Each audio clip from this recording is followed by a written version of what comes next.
Let's do this. The Cult of Hockey podcast by the faithful and for the faithful. I'm here. I'm David Staples of the Edmonton Journal, and I'm here tonight with Bruce McCurdy. Hey, Bruce. Hey David, how are you doing tonight? Good. What's on your T-shirt there, Bruce? Well, that is the Oilers, Oh yeah, they're the Turtle Island logo, nice. the one done by Lance Cardinal, local artist who they used to wear it in the warm-ups for the Indigenous night before they canceled wearing anything in any warm-ups for any reason because that was so harmful. And so anyway, but they still sell T-shirts and they keep showing up under the Christmas tree, so of course I'm going to wear it once in a while. I think this shirt is now 3-0, if not 4-0 in the playoffs, so maybe I should keep wearing it. Bruce, you have to not wear that shirt. Sorry, my friend. Don't two change it. wins in the LA series. Maybe not. Sorry. Okay, I'll say 3-0. Definitely 2 wins in the LA series. Well, Bruce, tonight was a hell of a game. Out of seeming despair comes joy. Oh. As Canucks score 2 kind of fluky goals and get back in this game. 1 definitely, but there was mistakes on both the goals, honestly. And we might get into that a little bit, but the overall, Bruce, just obviously a huge victory. And we shall celebrate it by having 2 good things each tonight. How does that sound? Sounds good to me. All right. This is our 2 good things, 2 bad things, 2 numbers, and 1 conundrum podcast. Bruce, what's your first good thing? Yeah, well, I'm going to single out Calvin Pickard for coming in under immense pressure, playing his first playoff game, age 32. First playoff start, pardon me. He played his first playoff game last game, also age 32, when he cleaned up for 16 minutes and faced 3 shots. But tonight he, got thrown into the thick of it with a whole lot on the line.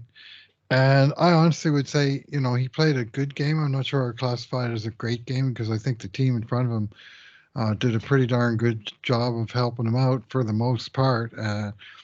That said, the 2 goals that were scored on shots that got through traffic that I don't think he really had much to say about either one of those. But I just thought he responded well. It was calm, cool, and collected. Everything, but his puck handling, which really leaves me cold, I got to say. But everything else, I don't mind it, Bruce. I like his puck handling. Very kind of casual. I like that. He's calm. He's calm with the puck, man. Like he's just like Don Smokey McLeod in 1978. I like that in a goalie. And the only time he almost got in trouble is because Darnell Nurse was blocking his way back in the net. He had to push Nurse out of the way in the 3rd period there because it went around the boards. No, I like that aspect of him. And Bruce, so I thought like normally for a goalie's performance like that, the grade A shots, let me just get the final tally, were way in Edmonton's favor in this one. 17-8 for grade A shots. And the subset of 5 alarm shots were 6-3 for the Oilers. So this wasn't close in that regard. And so there wasn't a ton of hard work for Calvin Pickard to do. But so normally in this kind of game, I give him a 7, but I gave him, because he's coming in, it's a pressure-packed situation. No kidding. I bumped it up to an 8. I thought he had a great game because of that. Even though there wasn't a ton of action, I thought he handled the job. He did the job. The job of the Edmonton Oilers goalie is to let in 2 or fewer goals per game. If you do that, the Oilers are almost guaranteed to win. I don't have the number of how many times they lost when they let in, just 2 goals in a game, but you can count it on one hand, I bet, this season. This year, they lost one 3-1 to Vegas that ended the winning streak where there was an empty net goal, so you could argue that was a 2 goals against loss. Yeah. And I think that was the only one. Really? Where they held the other guys to 2 and lost. So just once? I think so. Maybe there was a 3-2 overtime loss in there where they got a point, but But then again, they gave in more than 2 in that case. So Yeah. Alrighty, Bruce. My first good thing, and I'll go. Well, listen, I got to go. I'll just go right to the winning goal because, wow, just when no drama. I'm sitting there thinking, the Oilers did almost everything right in this game. They outplayed them on the special teams. They outplayed them. They got the power play goal at even strength at that point. It's late in the third. They've outplayed them at even strength. They've done almost everything right in this game. And then these 2 goals come, and Vancouver ties it up. It's like, what? But I'm sitting there like doing my game grades and scoring chances, and all of my sudden my wife says there's good news, because she's watching, looking at her phone. She doesn't want the stress of watching the game. She's just looking on her phone, and I think, what? What do you mean there's good? I can't believe it. Mm-hmm. And what unfolded next was an amazing play, and it was all kicked off, obviously, by Evander Kane's absolutely massive, brutal hit on Filip Hronek of the Vancouver Canucks. Jason Strudwick had talked about Nikita Zadorov being the apex predator of this series, and I thought that was a great line, because it was true. Zadorov has been running the Oilers show, as we said in the past, of teams that physically dominate. He was dominating this series, and Evander Kane single-handedly turned around that. Maybe he heard that apex predator thing from Strudwick and thought, nope, because tonight he rammed Zadorov with 2 absolutely wicked hits, I think, in the first period. And then this hit on Hronek, which kicks off this incredible virtuous cycle leading to Bouchard's goal. And there was all kinds of great plays in this cycle. And my good thing isn't just Kane, it's everybody involved in this play. There is a tremendous stop at the blue line by Ekholm to keep the puck in. There is Draisaitl and Ekholm. There's the incredible pass out from Leon Draisaitl, coolly finding Evan Bouchard in the slot. And there's some other touches of the puck, a couple by, I think 1 or 2 by Kane himself in the whole sequence, where they're winning the puck, keeping it in and moving it around. And finally there's Bouchard's shot, which goes through ye old Detroit double screen, a self-inflicted Detroit double screen by the Vancouver Canucks players trying to block the shot. Man, there's no, if you just let that shot through at Arturs Silovs in that game, he is stopping it for sure, right? Yeah. For sure. But they go for the big block. This is the way the NHL game's played by now. And it used to drive Don Cherry crazy, right? Like the defenseman going, like the forwards and the demon going for the block and tipping the shot or blocking the goalie. But this is the right tactic, right? In the NHL today, you try to get out there, block the shot. Everybody does it. I'm not even criticizing the Vancouver players for doing it. You try to do it, but they failed. And the Detroit double screen, high-low screen comes into play, and bam, it's in the net. And Evan Bouchard has his second game-winning goal in this series. Bruce, what a game Evan Bouchard had. What a player he has become in this series. He was their best player tonight. He's been their best player in this series. Is that fair to say? He certainly deserves consideration for it, yes. He's been outstanding. He has become so, instead of looking maybe a little slow with the puck, no other word but cool, a cool killer with the puck. Every time it's on his stick, he's deadly with it. He's making moves calmly. He's beating people on the deke. He made a really nice little side pass on the first goal. Backhand pass flipped over to McDavid on the first power play goal.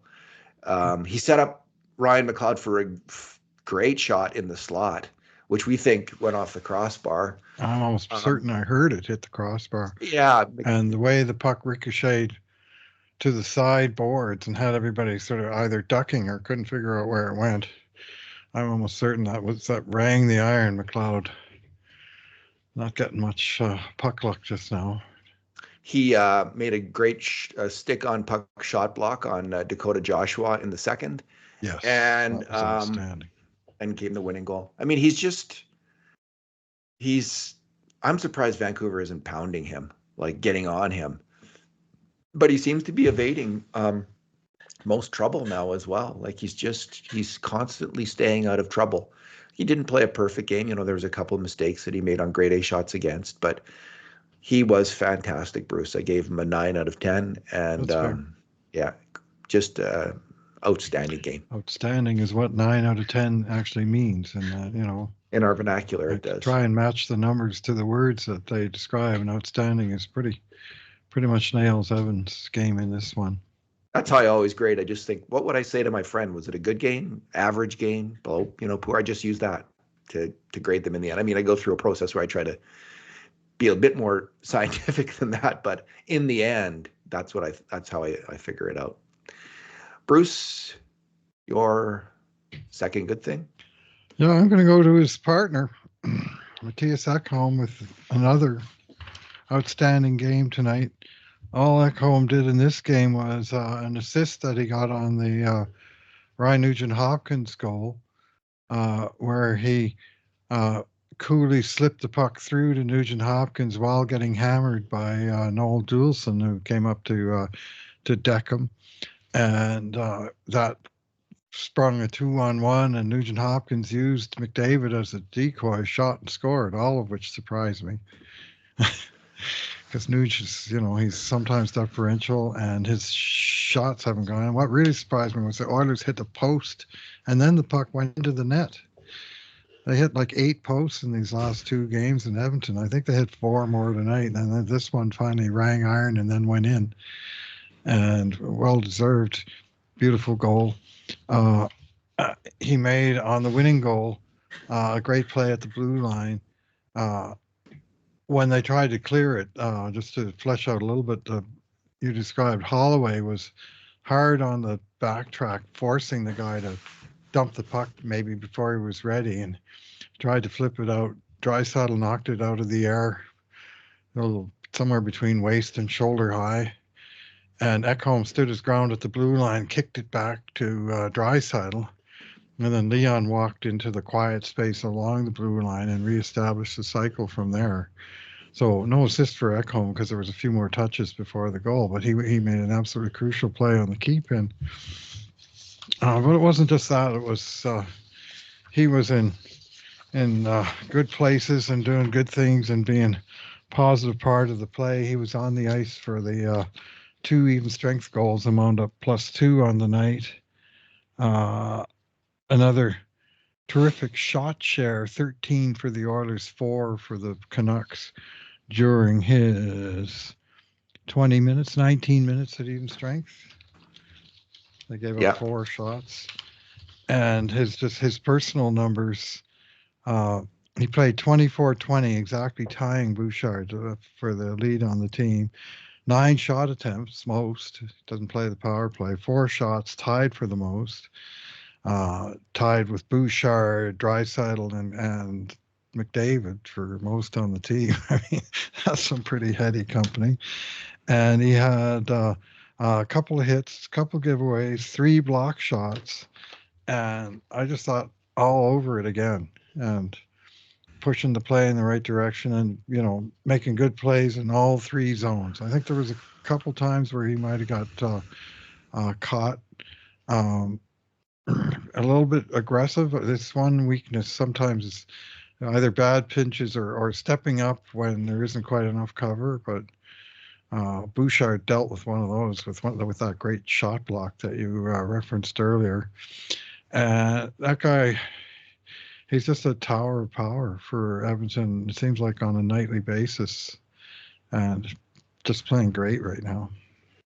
Yeah, he's such a crucial player for the Oilers because, with Darnell Nurse, let's say having a up and down season and really inconsistent and certainly not bringing his A game most nights, this Oilers team without Ekholm as their top pairing left shot D man would be going nowhere fast. Like they just needed already gone. Yeah, I was so relieved they would be gone.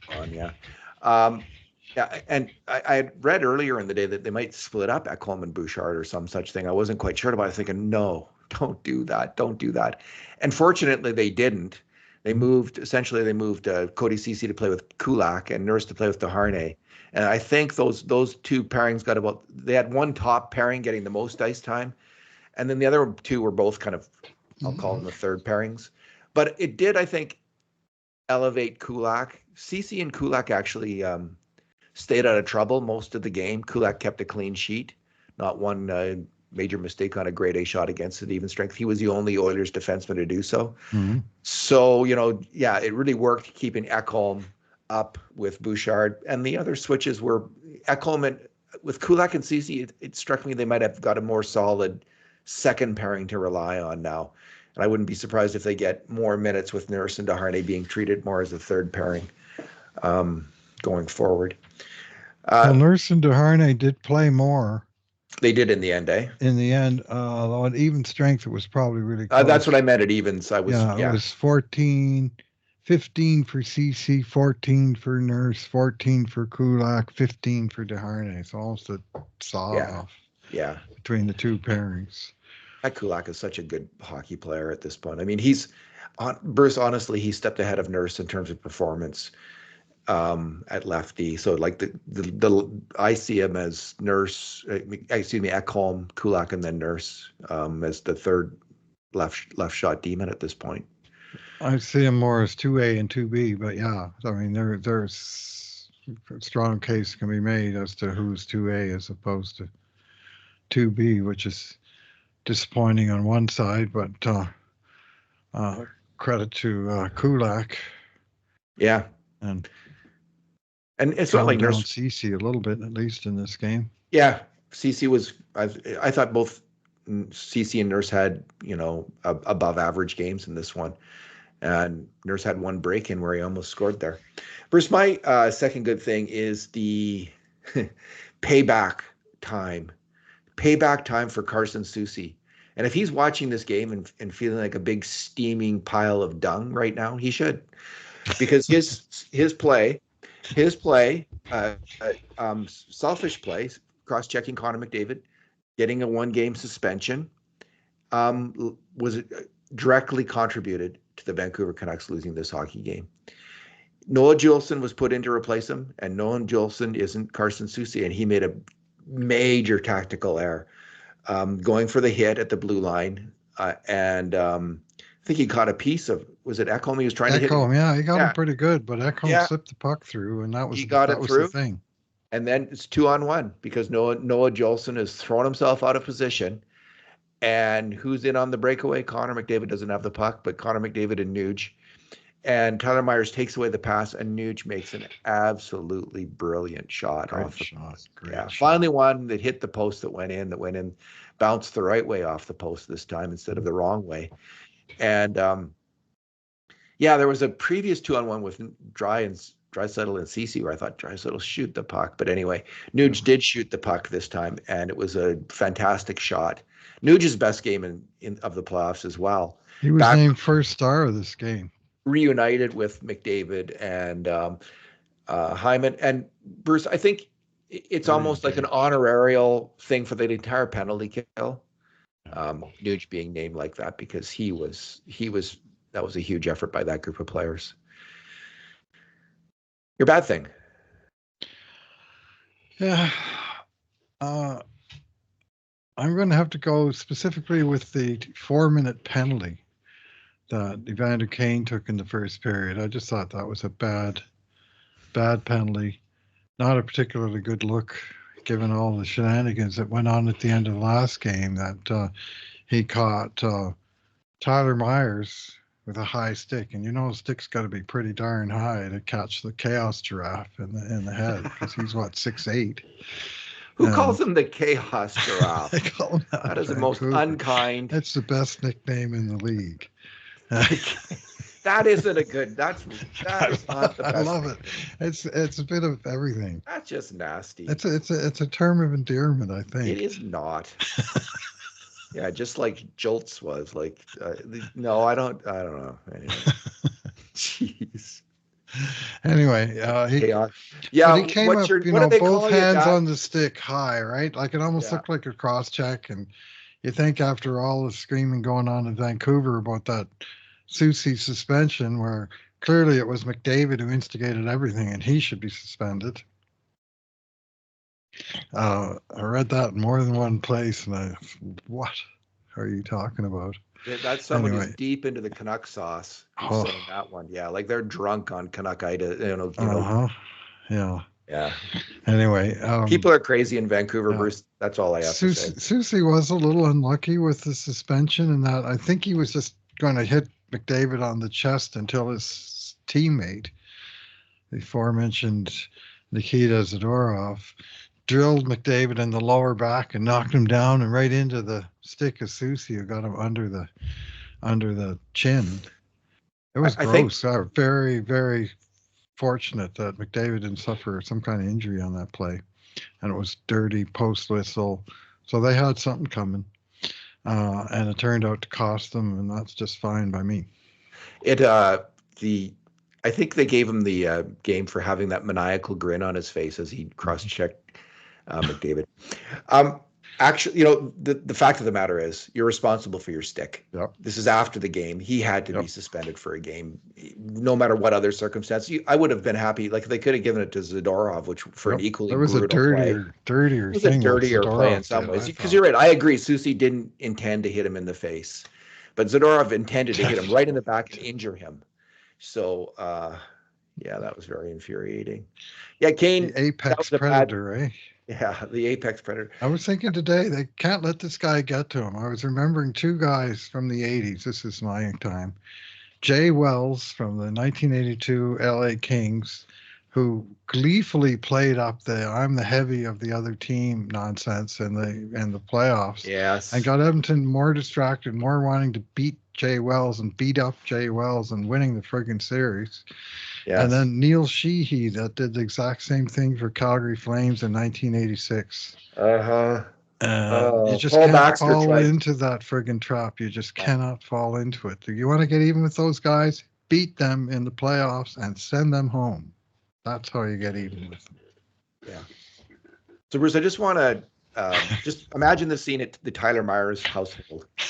His son comes up to him and says, "Son, he says, Dad, they call Connor McDavid McJesus. That's a great nickname, McJesus. What is your nickname, Dad? Well, son, it's the chaos. But it's a good thing. It's not in any fashion meant to be a nasty put down of the way I play the game. It is a compliment." Well, giraffe on skates, just that image alone makes me laugh. The giraffe would be okay. Call him Jerome. But that's a reference for people who weren't born 1,000 years ago like I was. Early one morning, yes, indeed. Friendly giant. Friendly giant. Bruce, a bonus point for the name of the rooster. Rusty. I'll call Rusty. And a second bonus point if you can name his instrument. Oh, was a banjo or lute or mandolin? It was a small harp. Oh, right. It was a harp. And a third bonus point if you know Jerome's favorite snack. Oh, got me on that one. Peanut butter sandwich. All right. I watched that show and I was knee-high to a grasshopper, as the old saying goes. Yeah, me too. It was my first favorite show. I liked Mr. Dress Up almost as much, but I think I liked The Friendly Giant the most as well. It was a very heartwarming show. It was. The kind of very, thing that very gentle giant he was. Yeah, the kind of thing that would never appear on TV anymore. All right. What are we at? Our numbers? Or have I what have I done my bad thing yet? I can't even remember. I haven't. It's the mine is the first goal. Because the Oilers have the game in hand there. They're dominating the game. They're playing really well in the third period. They have not allowed a grade A shot yet. They're 7 minutes in. And it was just a series of breakdowns, but I didn't like the way, and maybe if I watched it again, I wouldn't be so hard on Vinny Desharnais, but he gave away the puck twice in the sequence. And the second time especially, he had it in the slot and he just kind of dumped it to the boards. this was what Rick Tocchet was talking about, like with his team, where when you have the puck, you got to make a play, and Vinny needed to make a play there, and skate with the puck, move the puck, get it out of your zone at the very least. If you're just gonna hack it out of the slot, hack it hard, everything hard. Like everyone who's ever played hockey, what do they say in the third? Everything hard. So if your pass doesn't connect, at least it gets out of the zone. It was a kind of a soft chip to the boards, and they lost possession again. And there were some other problems on the play, but that was the major one. I thought that's what caused the goal was his turnovers of the puck. There was some bad luck, of course. It deflected in off Darnell Nurse. We've talked about that previously on the podcast. I don't think we need to go into it in any detail right now. It's too painful. Yeah. It hit Desharnais, blocked the shot with his skate, and it bounced kind of back into the slot to two Vancouver guys, and Leon thought it was going to go to one of them, and it went to the other guy. And so when he tried to recover to get in the lane, but he was just a split second late, and then of course the shot, Leon was. Then the shot hit Darnell on the way through, and I'm not even talking about that turnover. The guy's a puck magnet. It was a previous one. No, I understand. Yeah. That's why they had the puck in the zone, but they still were in a fairly safe place, and then it started to bounce. Yeah. In unfavorable ways. Got it. For a second there, I had the feeling of that brutal Anaheim loss where they scored 2 late goals or 3 late goals, but that was even worse. Okay, Bruce, what is your 5 goals? What is your numero? So first of all, I will, before we let Vinny Desharnais out of our sights, I want to give him a huge shout out for my non-third good thing, which was his play along the end boards from about 19 seconds left to about 7 seconds left, where he froze the puck continuously against 3 Vancouver guys that were all hacking away at him, trying to dig it out. And he literally killed more than half of the remaining seconds of the game with that one determined effort along the wall. So there you go. I did, even though he had a kind of a rough time a little bit on the PK as well. Like there was a couple plays where he might have made the play, but I didn't fail anyone in this game, and I certainly didn't fail Vinny. He was battling hard. Yeah, he won that big, hugely important battle in the dying seconds. There you go. They were trying to melt clock, and he did a whole lot of that just on his own. Drives the other team crazy. Oh, yeah. I don't have a grade for Leon here. Yes, better fix that. Yeah. Goal and assist. Yeah. 4 hits. He answered the critics for saying he had no hits in the series, and he was sort of gleefully throwing his weight around in the early going. And he certainly appears to be recovered from whatever it was that bothered him for a while. Well, David, my numbers are 20, 18, 15. And that's the numbers of points scored by the top 3 scorers in the NHL playoffs. Leon Draisaitl, number 1, 20 points, 9 games. Connor McDavid, number 2, with a mere 18 points in 9 games. Number 3, Evan Bouchard, of course, making him the top scoring defenseman, 15 points in the playoffs. And it's just Oilers. I mean, this is power players, right? It's 11 power play points each for McDavid and Draisaitl, and 7 for Bouchard. But Bouch is he's just continuing to be. Just 2 years in a row, he's just piled in the points in the postseason when the games matter most. 15 points in 9 games for a D-man. That's a fantastic stretch at any time of season. Never mind the playoffs. So those are the top 3, and Bouchard is also tied for the league lead in plus in the playoffs, +8. And bear in mind that all the great work he does on the power play never shows up in the plus column, and it only shows up at all if there's a minus, right? And that's how the power play plus minus works. So he's been great at even strength and great on the power play. I like it. Bruce, my number is a weird number, I think, because although this series is 2-2, And I don't really, goaltending is such a big part of hockey. And because of that, that's 2-2 makes sense. But the grade A shots in the series, Bruce, Edmonton 70, Vancouver 38. Wow. 70-38. At even strength, the Oilers have 50-28. So these are dominating numbers. And with numbers like that, you'd almost expect the Oilers to have swept. And if the goaltending had been equal, I think they could well have swept this series by now. Certainly be 3-1. Certainly be 3-1. There was no, I know there was some debate. People were debating, and some people, I heard Craig McTavish say he would go with Skinner, but I don't think there was any debate, serious debate. Like, really, Calvin Pickard had to start this game.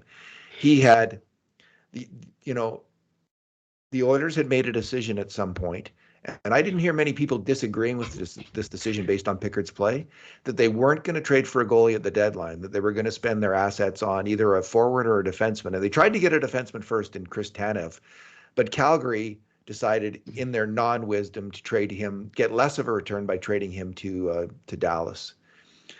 And the decision was they didn't need a goalie because they could count, if in the playoffs Stuart Skinner had a bad run, they could throw in Pickard and he'd be good enough. And I agreed with that at the time. I thought that's sound reasoning. He's playing well enough that if you need to replace Skinner for a game or two or even longer, you could trust Calvin Pickard enough to go in that direction. So to me, this was it. Here you are. You made this decision months ago. Now you have to live with it and you have to do it. You have to execute on your plan. This is the plan. They did it. They followed the plan and it worked. Calvin Pickard won the game. So, and I'm not defending Kent Holland here in saying this. Like, I think 90% of fans would have agreed. Like, I didn't see much discord about the Oilers not getting a goalie at the deadline.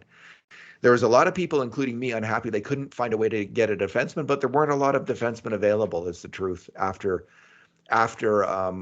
Sean Walker and Chris Tanev. Now, maybe the Oilers decided not to trade that first-round pick for Sean Walker and went for Adam Henrique. And you can have a debate about that, I think. That would be a fair. But everyone thought, no, the Oilers are okay in that. And so good for Calvin Pickard, but good for the Oilers in following through on a plan, sticking with it, going with it, and it paid off tonight. Sean Walker in the playoffs with Colorado. Here's his boxcar stats. 9 games, 0 goals, 0 assists, 0 points, -4. Wow. Averaging just under 18 minutes a night. Doesn't seem like he's probably been the solution that they were counting on either. He's playing third pairing. Yeah, he's not tearing up the pea patch. Yeah. Losing his minutes. So anyway, there was a whole lot of speculation about that guy. And he's not a bad player, but he's not exactly ripping it up. Well, he scored those 2 big goals in a game against Edmonton shortly after the trade deadline, and everybody went crazy, right? Like as will happen in Edmonton, everybody went nuts and said, "Look at." But to me, this is more of a case, and I don't know for the fact of the matter, but it sounds like Edmonton offered a first pick for Tanev, and Dallas offered a second. So you'd think Calgary would go for that. This isn't a conspiracy theory, but well, maybe it is, but Calgary seemed out to screw the Oilers this year. They traded Zadorov for essentially nothing to Vancouver early in the year to bolster that team, and then they trade Tanev to Dallas. And Lindstrom to Vancouver as well, don't forget. Lindholm, yeah. So Lindholm. Were they trying to? Yep. We don't know all the details of them. We don't need to, David. Calgary, that's their raison d'etre. It's just whatever else. Screw Edmonton if they can. You're not acting as a proper GM, though, if that's on your head. Like, I don't know. It's a little frustrating. It's a little frustrating. As a fan, I see a conspiracy as well, honestly. But, I mean, there must have been logical, sound reasons. Is that all you could get for Nikita Zadorov, was a 3rd and a 5th? Like, what? You couldn't even get a 2nd-round pick? They seem to move him awfully quickly. How the heck did Toronto miss out on Nikita Zadorov? He's everything Toronto would like, you would think. It's just a brutal mistake. If earlier in the year, if they weren't in on him, like the Oilers had a lot of left shot demon. I can see why they wouldn't necessarily move for him. And it looks like the Oilers made a pretty high pitch for Tanev, which was reported at the time reported by from fairly reputable, credible NHL sources that it was CC and a first for Tanev, and they didn't necessarily want CC's contract, although I'm not completely sure about the reasoning of Calgary for turning that down. And what did they get from Dallas? A second and a third? Is that it? Or was there salary retention as well? There was a young Russian defenseman that they got in the trade that they really like. And, they might have gotten a young player from Edmonton. Like there would have been, it would have been a little more complicated probably. But Tanev, I've watched a few Dallas games, and A, they look fantastic. And B, he looks really, really good. And he's got like 1 point in 11 games, but he's +7 playing against the Tufts and winning his minutes. He's it was doing for them much of the stuff that Ekholm does for Edmonton. So Calgary acquired prospect demon Artem Gershnikov and Star's second pick, and a conditional third pick in the 2026 draft. There was 3 teams involved. I don't know, New Jersey Eights. I'm sorry. Gershnikov, when you look at his numbers, is doesn't seem like a top prospect. So I don't know. He's just a big bruising defenseman. Did you really want to drop that, significantly in the draft so you could get Artem Gershnikov? Anyway. Good question. Kicks me off, Bruce. Tanev would look good here right now. That's no question about that. And unfortunately, the guy Oilers did get, Adam Henrique, he does a whole lot of things, but he hasn't been doing any of them since he got hurt in Game 5 of the Kings series. He tried to play Game 2 and played poorly, or just wasn't up to it. That's bad luck. Otherwise, it is very bad luck. So in the end, I got 3 guys that got at the deadline who are all sitting in the press box. Not one of them's on the ice. Gershnikov was a second-round draft pick. But in his first AHL season in 64 games, he had 6 points. In his last OHL season, he had 17 points in 65 games. How many defensemen with those stat lines? He's only 6'2", 180. How many defensemen of that size with those stat lines become NHL players? Anyway, I may write a post about my conspiracy theory, Bruce, at some point. Yeah, why would Calgary get into bed with Vancouver would be my first question. Aren't they supposed to be a fierce geographic rival as well? 2 trades? Anyway. It's just evil beyond comprehension, obviously. All right. My wife and daughter always scold me for laughing at my own jokes, but sometimes I can't help it, Bruce. All right. I laugh at my own jokes when they're fresh, like when I haven't even heard it, and the joke just literally drops on me, and I say it because I think it's funny, and I laugh because I think it's funny. If it's a prepared joke, I try to kind of bite my tongue and not laugh. There you go. That's right. I already know what's coming then. Yeah. Okay. Bruce, the conundrum tonight. That's a good rule, and I'm going to use that. I'm going to use that line on my wife and daughter when they scold me the next time. I will use that logic that you just put forward there, Bruce. It was entirely convincing. All right. Conundrum. The conundrum is this. Rick Tocchet went pretty hard at some of his players. He didn't name them, but he said at least 3 times that I heard in the press conference, and he went for it first, and then later on he returns to it. He says, like, there's 5 players on this team who evidently haven't realized that it's playoffs and they haven't shown up yet. And then later he says there's 5 passengers on this team. Now that's not exactly Mount Orville Tessier erupting and saying his entire team doesn't have heart. It's 18 heart transplants. But it is kind of old school. 18, yeah, that's what the line was from former Chicago Blackhawks coach. He was quickly the former Hawks coach after that. He lost his team in that moment. Yeah, it was rash moment. I thought that I've been really impressed with Rick Tocchet. Series. He's good. He's been good all year. He looks like Tony Soprano behind the bench there, like a young, hard Tony Soprano. He's totally he's just a really interesting person to listen to. He's super smart. super assertive, confident. He seems like a real leader. And I think the Canucks have played well, even though they've been outshot so badly on grade A shots. There's been a lot to like about their performance. A lot of that shot total is score effects, or some of it is score effects, I should say.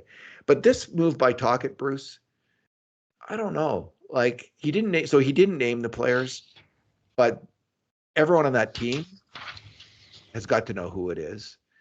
And let's just try to decipher who it I is. can tell you who it isn't out of the team. It's not Besser. It's not Garland, who had a wonderful game tonight, I thought. Oh, that guy's good, eh? Miller.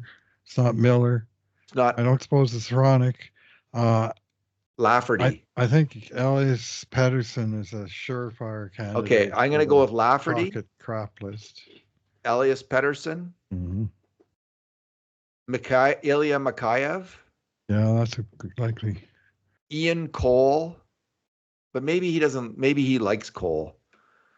Well, those are the three obvious ones to me. Lafferty. Maybe Hronik, eh? Maybe he's not getting enough out of Hronik that he wants. Maybe.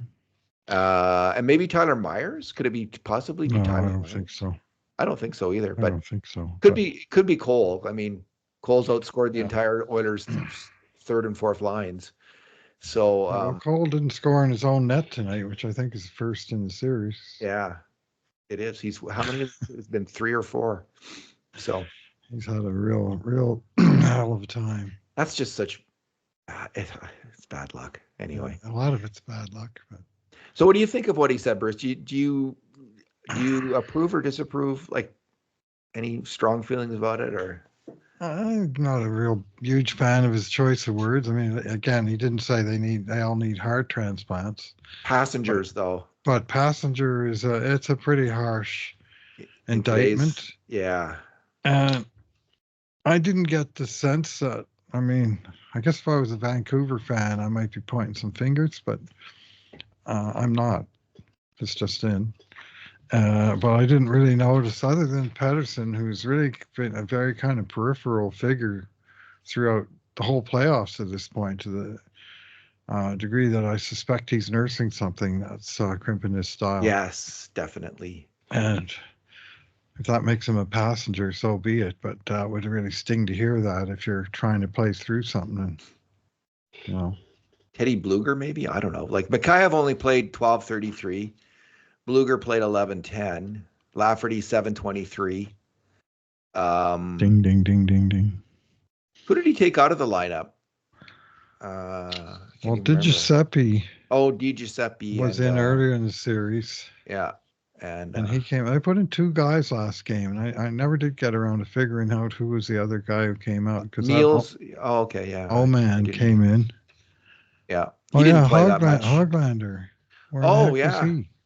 Well, maybe he's got those guys in mind, Hoglander and the other guy who came out. Maybe those two are Di Giuseppe. Maybe they're the ones he's thinking of, along with Lafferty, Peterson, and Mikheyev. That's my bet. Anyway, I'm glad that to me it's a mistake. This is from watching the Canucks. I see a team that's working its butt off and playing hard-nosed, aggressive hockey. Tough. So, but maybe this is how he gets it out of them. Like, listen, he obviously knows a hell of a lot more coaching than I do. So he knows his players, and maybe this is the right move. But it just struck me, Oilers fan, looking for potential problems, dissension within the ranks of the Vancouver Canucks. It struck me as a good thing that he did that because, will it inspire those guys? You better be sure that it does, because some people wilt under pressure. Like some people need a real boost. They don't need, like, I think players like, for instance, Kane, Draisaitl, if you were to criticize them, they would, that would be the thing to do. It would make them mad and they'd work harder. There's certain people who are super self-confident people, that they won't wilt under that. They'll think, I'll show you so-and-so, and they'll do it. Other players, no. I'm not seeing that, and I can see, I'm not going to name the owners I think might wilt under that kind of criticism, but there's a few that I don't think it would help, and I wonder if it's going to help these players. Hope it doesn't. Me too. Anyway, yeah, they had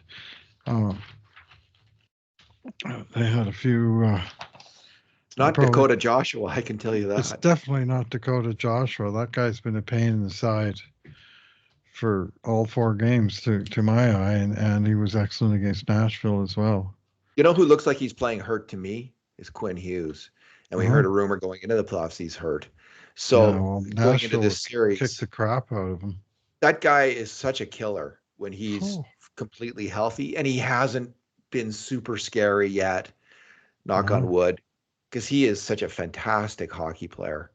And I haven't seen it, Bruce. I haven't seen his, double A, triple A game, like his the best he can be. And I think it's because he's definitely hurt. At his best, he's Quicksilver on skates.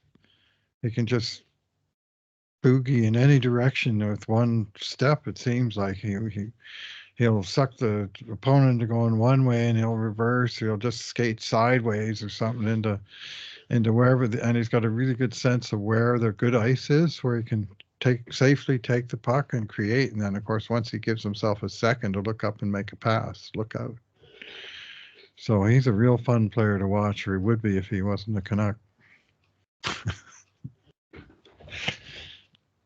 I'm just Googling. What is Quicksilver? It's Mercury. Used to call it Mercury. So is it fast because of the god Mercury? Like because he was the messenger, speedy messenger. Was he the messenger of the gods, Mercury? It's that jiggly liquid. He's a winged messenger. Yeah. Okay. Yeah. So he's very quick, and it's the quickest, fastest number 1 planet from the sun, as well as Mercury. Okay, but it's the substance Quicksilver isn't particularly fast. It's just liquid. It's liquid, and it jiggles, and it's really hard to sort of pin down. I think it's more of its. I see. More of its elusive sort of main quality. All right. So good stuff. All right. So it's also not good to drink. Mercury. No, it can. Might have been the end of the Franklin expedition, as I understand it. Mm-hmm. So mercury poisoning. My good friend John Geiger wrote a book on that. So, yeah, they all went crazy because of mercury poisoning. So it was horror. It would have been a horrific scene, freezing and crazy, insane. All right, Bruce. Let's hope that's the Canucks dressing room. Yeah. Crazy, insane, dissension, upset, rancor, bitterness at the coach. People feeling their feelings crushed. They can't even play. They're so hurt. I doubt it, but. Quick shout out to Ryan McLeod, who had his best game in quite some time tonight. He was engaged physically, had officially had 3 hits after none in the series. But he, the hits were a byproduct of him actually getting in there, leading with his shoulders and joining the battle and winning battles. He's been good defensively all the playoffs, he brings the goods, even on nights where he drives you nuts because he won't shoot and he won't hit. But he still does lots of stuff. Usually he did those things too. Usually not a goal against when he's on the ice, or a grade A shot against when he's on the ice. He's a really good defensive center. His offensive play has been not strong enough. He's got to take it a little harder. But honestly, and I don't want to criticize players too much after a win, but I do think he needs some different line mates, and I'd love to see at this point actually both Sam Carrick and Sam Gagner get in as his line mates next game. Sit Perry and Fogle. They did nothing.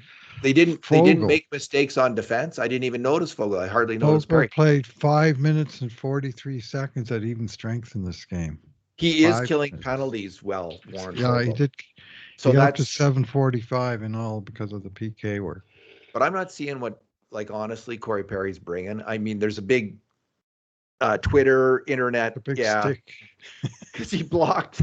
There was a scrum, and he blocked a Vancouver player from getting in this scrum by sticking his stick in the stick right up under. Come at me, bro. Become this huge moment on the internet. Of course, stupid, like other stupid things. So anyway, I'd like to see Sam Gagner get in there. And I thought actually, I was thinking Sam Gagner on the second line, but Dylan Holloway was good. He looked right at home. He was calm with the puck, making plays. This is that was the Dylan Holloway. That to me was he's had better games where he scored. He's had more productive games. that was his most composed, best game as an Oiler, I thought. I just really liked the way he played with the puck, and I thought he worked well with Draisaitl. He played well enough that I don't think Leon Draisaitl is going to complain about him, and he can come back for another game at Leon's side. So that was a good line. Like I'm a little worried about them defensively, always with Draisaitl, Kane, and whoever else, but they were good. Holloway made a big-time defensive play to tip a dangerous slot shot into the netting, too. He did, Bruce. Would you make any lineup changes? Well, they actually, in the end, they dressed the same 20 guys as they did last game, right? So they didn't make lineup changes in a sense, but they changed all the lines. Right. They changed all the pairings, or almost all the pairings, and they changed the goalie. So they made a hell of a lot of changes, but within the roster, they didn't actually sit anybody. And the same guys are, sitting out as before with Carrick and Gagne, and of course Henrique, who's hurt, and Broberg, who it sounded like they really seriously considered putting him in, and Stetcher. But all those guys remained in the press box, and the same 20 in their new alignment got the job done. So I'd be surprised if they changed, and honestly, I'd be really surprised if they changed goalies. I think they're not changing goalies. Pickard gets the third loss. I think if he loses a game, Skinner comes back in at that point, most likely. Yes. Depending on the circumstances. But if he wins a game, he's going to get the next game. And if he wins the next game, he's going to get the game after that. If the Oilers succeed in these playoffs, if they get to the next round, we will be seeing Stu Skinner again in these playoffs. I have no doubt about it. And he has still time to redeem himself, get his head together, and get his game together, and see what happens next. Bruce, there's a second bonus conundrum. Okay. Did the Oilers play with their balls on the crest of their jerseys? So this is a line from Oilers coach Craig McTavish, who told a story about Mark Messier coming in and coming into the dressing room and telling the team it's time to get your balls on the crest of your jerseys. And McTavish was delivering a message from the Old Boys Club, like gentlemen, it is time to start hitting and playing a harder. Balls out is the modern expression. That's right. And it's, did they do it? I think by and large, yeah. I think they brought it, and they were clearly the better team for the first 40 minutes, and then Vancouver, man, they are good at pressing, and keeping the puck in the zone and just whipping it around and getting it to the open man, and just sort of stranding the other team's guys on the ice for very long shifts, and then they did that well. But Edmonton, I thought, was the better team on the night and deserved the win. It's the sort of bottom line. Never in doubt, really. Okay, a third bonus conundrum, Bruce. A second bonus conundrum, the third conundrum, to be exact. Okay. When the Oilers are protecting a 1-goal lead in the final minute of the game, do you put out your penalty kill guys, or do you put out McDavid, Draisaitl, Kane, I guess Nugent Hopkins is a penalty kill guy. Do you put out your scorers, or do you put out your penalty kill guys? Because I feel like on that goal, the biggest mistake, I think, was Connor McDavid rushing out to the point. Instead, and what that did when the puck went past him, passed down to Brock Besser on the sidewall, he had all kinds of time to move in and pick his spot because McDavid had gotten too high on that play. And I just feel like a more defensive player might have made us like Janmark out there, Matthias Janmark out there in that moment, Connor Brown out there, might have made a different decision. And my inclination is, in that moment, you're protecting a 1-goal lead. You play your penalty kill guys. They know how to get it done. Now, Leon, maybe for a face-off, I can see it. Yeah. But other than that, that's what I would do. So Ryan took and lost that face-off, of course. But McDavid, I'd say, got sucked a little high. And when the puck went down to Besser, the Oilers were kind of static. It was McDavid defending against the pass back to the point. It was Desharnais in the shooting lane. But Besser didn't shoot the puck. He fired a hard, basically, pass into the goalmouth around Desharnais and hoping for a bounce, which they got. Nurse behind everybody fighting off two Canucks at the edge of the crease, two giant guys, Joshua and not sure, was it Mikheyev, the other guy? It was Yeah. two giant guys that he was trying to fend off on They that were one. outnumbered in the crease. You see, if McDavid had been on his man, then Desharnais back in the crease, and he doesn't have to go out to the shooter because the winger is there covering Besser. McDavid is the winger in that moment, and he would have. So Desharnais would be back. Like you wouldn't be outnumbered in the slot either. So it was. Right. I just think, to me, this is a feature of the Oilers. If they're going to lose, this is one of the reasons they might lose is They want because their they best don't. players out there. It's the theory. Yeah, but they're not their best defensive players. All due respect, they're not. And I would put their best defensive players out there. And now they want to go with their best players, and I just think it's a mistake. So, what are your thoughts? Well, the best players didn't get it done tonight on that particular sequence. I'm from the 80s. I like using the best players on the penalty kill. Yeah, so, me too. There's that, but you want. I understand where the coach is coming from. Thinking, if there's a puck battle, we want our best puck battlers. Well, that's McDavid, that's Connor, that's Leon. Yeah, and this has been a constant through a number of coaches on the Oilers, right? They've all done this. Yes. And I just don't think it works. So anyway, is this a new record for most Conundrum in one podcast? It is a very special moment, Bruce. Indeed, we have achieved maximum conundrum-age. Now, if you can come up with a fourth conundrum, it's just going to blow everybody's mind, I think, at this point. But that could be asking too much. It could be. All right. Bruce, let's leave it there. We'll talk again Thursday night. Thanks for talking tonight. All right. Thanks for listening, everyone. And in the meantime, and in between times, this has been another edition of the Cult of Hockey podcast.